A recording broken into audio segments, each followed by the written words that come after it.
মারধর ও হত্যাচেষ্টা মামলায় আদালতে আত্মসমর্পণ করে জামিন পেয়েছেন পরীমনি। ২৭ জানুয়ারি যখন তিনি আদালতে যান তখন তার সার্বক্ষণিক সঙ্গী হিসেবে দেখা যায় এক তরুণকে, যিনি অভিনেত্রীর জামিনদারও ছিলেন। তরুণের নাম শেখ সাদি। এ প্রজন্মের একজন গায়ক। ইউটিউবে বেশ কয়েকটি জনপ্রিয় গান রয়েছে।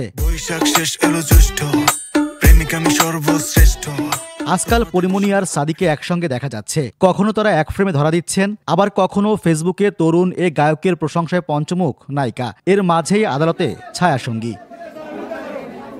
এ নিয়ে প্রথম আলোকে সাদি জানান, বন্ধু ও সহকর্মী হিসেবে পরীমনির পাশে দাঁড়িয়েছেন তিনি, তবে বিষয়টি নিয়ে আর কিছু বলতে চান না।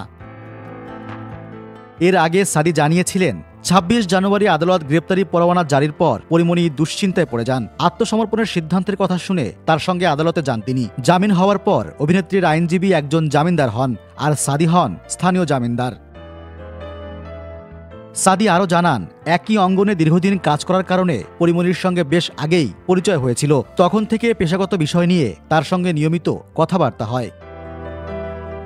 এদিকে পরীমনিও জানিয়েছেন, সাদি তার শুভাকাঙ্ক্ষীদের একজন, যিনি বিপদে পাশে থাকেন, এমনকি মনের কথা ভাগ করে মানসিক প্রশান্তিও পান।